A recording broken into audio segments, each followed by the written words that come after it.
Okay, so now that we sit on our second turn, let's go ahead and start moving our units. There is a couple different theories to what to do with your explorers.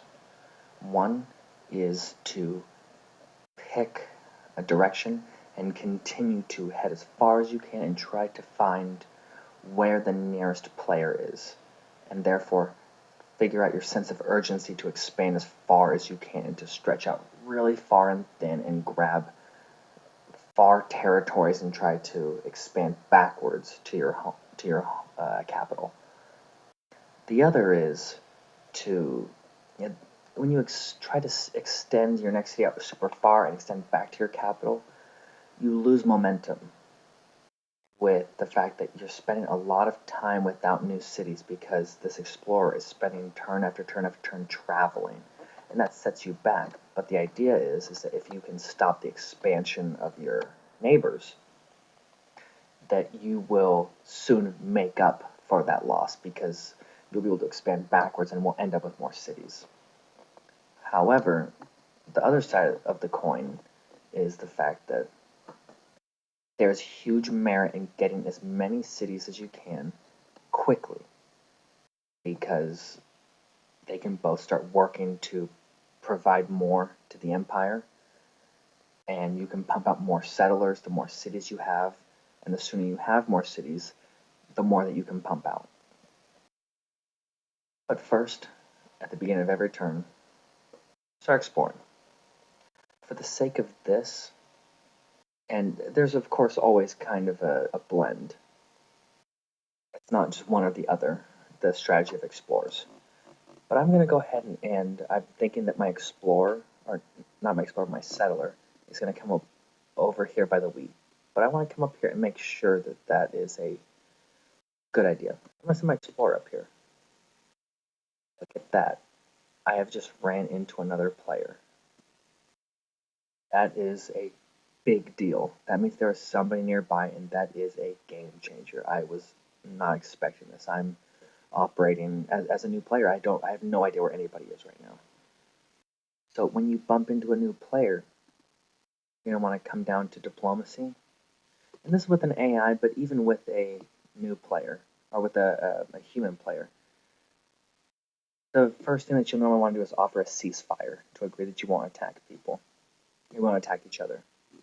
AIs will offer this automatically, but with a normal player, the things that you want to offer to somebody, you come to your name, the Antarcticans, and click Add Clause. If it's something you want the other person to offer you, you come to their name. Treaties such as ceasefires, peace, alliance, you always go to your name, to your Add Clause button. You click. If they hadn't offered this to us, if we had just met them, we would come to Add Clause, Pacts, and here we have ceasefire, peace, alliance. They're already offering a ceasefire, but when you first bump into somebody, you'll get a message down here in our messages. It says, Charles E. Sprague, AI, may we suggest a ceasefire? Normally, it won't say that if it's a human player. It will just say, you have made contact with the X nation, ruled by so-and-so.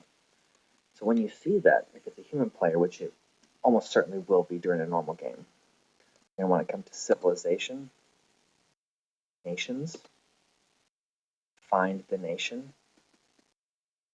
click on the nation, come all the way down here to Diplomacy, which is most of what you'll be doing for interactions. Then click Meet, and normally that screen would be closed, so let's go ahead and click Meet. This is what you would normally see. And you can click Add Clause, Pacts, Ceasefire. You will see that the AI will automatically give a green thumbs up, but human players will have to click Accept Treaty themselves before you get a thumbs up. Once that has happened, you can come down here and click a thumbs up, and that screen will disappear. The treaty has been accepted, and it will automatically go to the nation screen. And you can now see under diplomatic state, most nations are never met. And by the way, before we got here, maybe you noticed when I came to the screen earlier, but the default state when you meet a nation, you're automatically at war. That doesn't mean that you have to fight, but that's the default diplomatic state. So that's why a ceasefire is a great way to start immediately, so you stop attacking, so that you don't ever attack each other to begin with. So here we are. We are currently in a ceasefire. Neither of our nations are able to attack each other.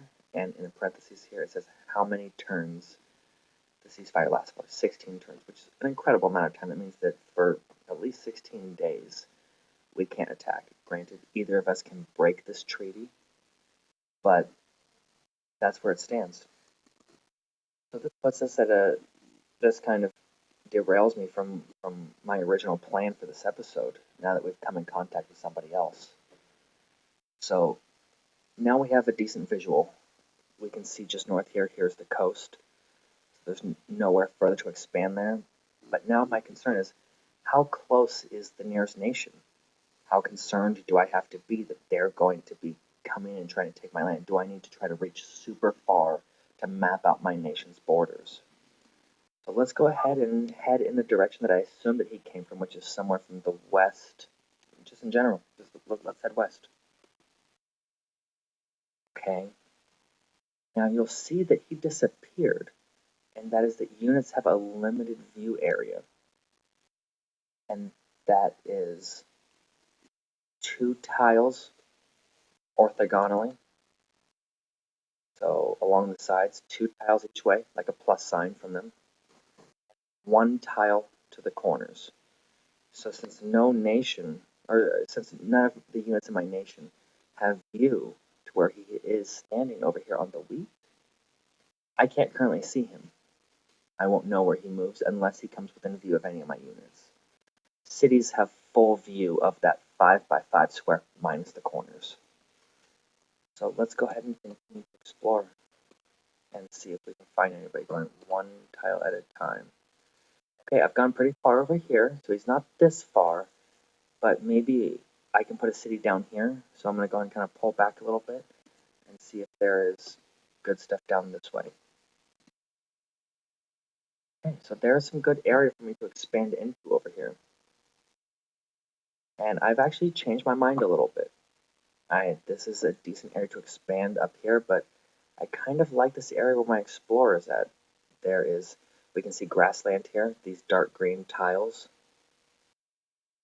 I have some plains right here, which is also decent for food. I have some wheat here. And the oil here is great for production for building units. So I'm thinking about putting a unit, building my city exactly where my settler is, or not my settler, I'm sorry, my explorer is. Granted, it will take him, we're on rough terrain, so he'll only be able to move 1 tile. So he'll come over that way. In hindsight, I wish I had just come across the desert here. It's all flat land, and I could have been there in a much quicker amount of time. 2020 hindsight. But this is the way that I want to build the road. So I'll move my worker over here, tell him to build the road. Tell this guy to come over here, this worker, and have him build a road there. And that completes the second turn. I was planning on going into some other details, but the running into an enemy kind of threw a wrench in that, and it really shows the way that coming in contact with an enemy really changes the game plan. Now, keep in mind, we look down here and all of a sudden messages is blue. Messages will turn blue and red. If you ever see its color change, check this at the beginning of a turn, in the middle, and in the end. So go ahead and click on that. And we'll see that this is information that we already knew, but always check it anyway. A treaty containing 1 clause, that was our ceasefire. Agreed, no more hostilities. You agree on a ceasefire. Not that helpful, but check it anyway. You never know what useful information will be in the messages. Click back on view over here. Let's bring us back. And that is the second turn. Let's see what happens. Hopefully our enemy is not too close, and they won't be invading on our, what is seeming like limited turf. They seem to be to the west, but honestly they could be to the east as well. A lot of unknowns. Hopefully our explorer will enlighten us.